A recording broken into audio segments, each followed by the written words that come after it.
Good afternoon, welcome back to the channel. This video is not financial advice, I'm not a financial advisor. Do your own research, make your own decisions. Alright guys, welcome back. Just want to cover a few important things that are happening right now. So first, just with ICP and the price in the market. Because I could go read what Aristotle wrote or what Plato wrote, and I didn't have to have an intermediary in the way. And a book was a phenomenal thing. It got right from the source to the destination without anything in the middle. The problem was you can't ask Aristotle a question.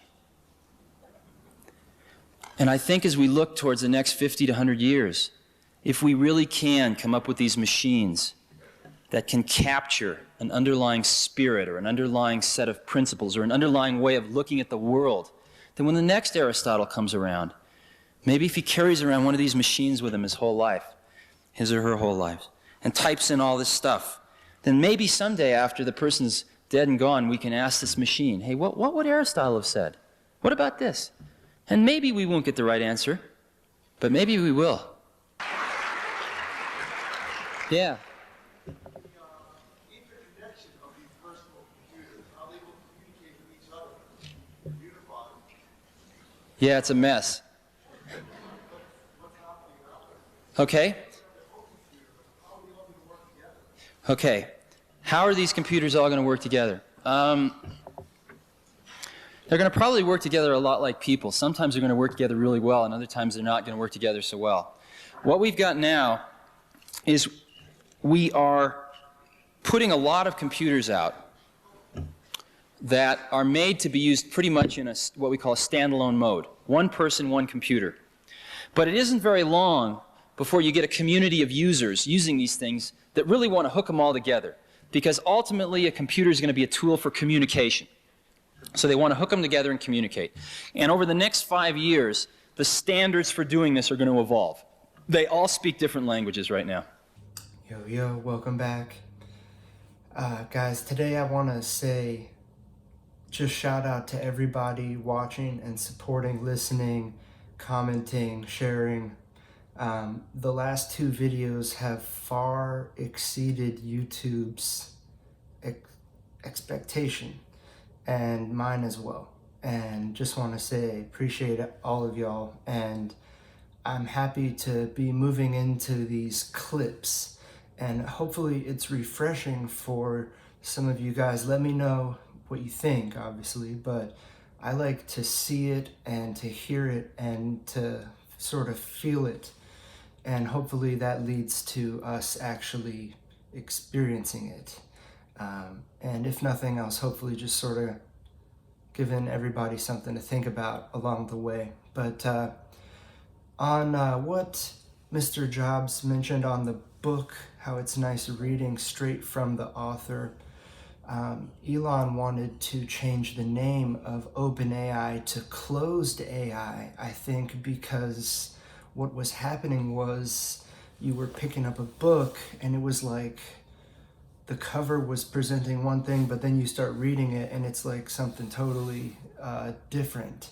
And that's what Mr. Jobs really valued, apparently. But and then the Dominic clip that you're about to watch, just keep in mind this is an old clip, and the Ethereum equivalent transactions per second have gone up 4 to 5 times, maybe more, since then. And hope you guys enjoyed the rest of this video, and I'll catch you in the next one.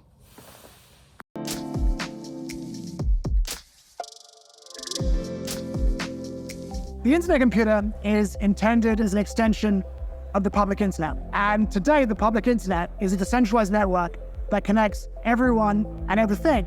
The internet computer extends that public internet so that it's also the platform on which we can build. So the purpose is to enable people to migrate away from traditional IT, things like cloud services, databases, web servers, all that stuff, and build anew on the public internet itself. And when you do that, you can build with a new advanced form of smart contracts, that, for example, are tamper-proof, so you don't need a file and you can't be hacked. And of course, if you're into Web3, you can do things like tokenization.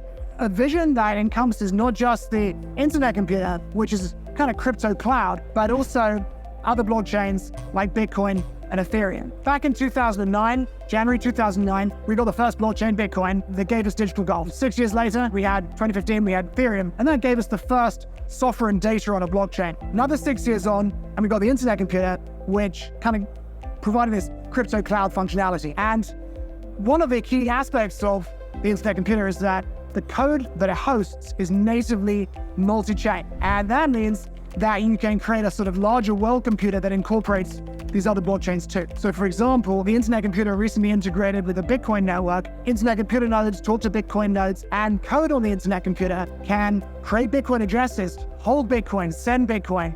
You can create Bitcoin DeFi, for example. And surely there's a similar kind of integration will appear with Ethereum. And this will enable code on the internet computer to call into code on Ethereum, and vice versa, giving, for example, the Ethereum ecosystem access to this crypto cloud functionality. And this is achieved with a network level integration. There's no bridge or anything like that. It's just using trustless cryptography. I think it's going pretty well. Today, the internet computer by transaction volume is the largest, most highest used blockchain in the world. I think currently it's doing about 250,000 Ethereum equivalent transactions a second. It's processed about 2 billion blocks. And, there's some really amazing projects that are running from the internet computer. So one of the confusions we often see is that, when people hear that some Web3 project is built on, Solana or Aptos or Series A or something like that, that Web3 service actually runs from those blockchains. What's happening in those architectures generally is the service is built in Amazon Web Services, and the service of Amazon Web Services is just maintaining a token or an NFT or something on the blockchain. When someone says built on the internet computer, it really means built on the internet computer. So there's several very successful, Web3 social media services running for the internet computer, and oftentimes they're fully tokenized. For example, there's something that's fully decentralizing with a DAO soon. It's called Hot or Not. It's a kind of tokenized TikTok that runs from the internet computer.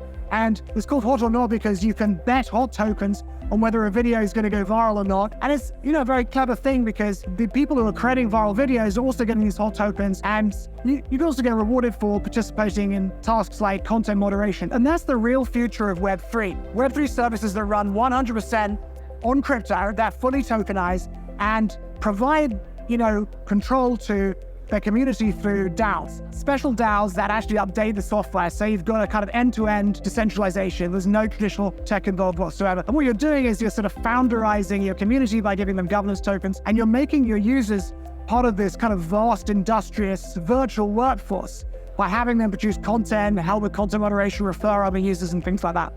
Well, there's lots of answers, right? So, first of all, if you look at the arc of tech history, it's curving towards open systems. I've been around for a bit. Back in the mid-90s, there was a real debate about, whether it would be the internet or this idea of the information superhighway proposed by Microsoft or Oracle. And before that, we had America Online. And, Microsoft and Oracle said, look, it's going to be safer than the internet, and we're going to protect everyone, put them in a walled garden, and we understand what people want, so we're going to give them curated content. Nobody wanted to be in that walled garden, and the internet flourished and expanded because it was decentralized, it was permissionless, so it functioned as a free market, created all this innovation, economic growth, and provided social freedoms. Internet computer, world computer is on that same trajectory, versus traditional tech. But it's not just about having the world build on the open internet, the public internet. It's also about the technology that makes that possible, because when you build using this kind of advanced smart contract code, it's called canister smart contracts. Well, guess what? You don't need files. The world last year it spent $172 billion on security, right? IT security. So imagine the advantages of being able to get rid of firewalls and SIEM logging and security teams. In addition to that, overall, the world spent $5 trillion on IT. And if you break that down, 80% of that is IT operations. It's humans. And that results from the complexity of traditional IT. When you build with canister smart contracts, you massively simplify R&D and maintenance, so you can start addressing this colossal cost. And of course, if you're talking about Web3, the big revolution is you can create mass market internet services that are owned by their users and communities, and where you founderize millions of users who then start creating, for example, viral content, helping with content moderation, referring other users. And this delivers on the fundamental promise of Web3, providing ownership to users as well as things like transparency. Breaking news. Stores are running out of tampons due to the rise of pussy.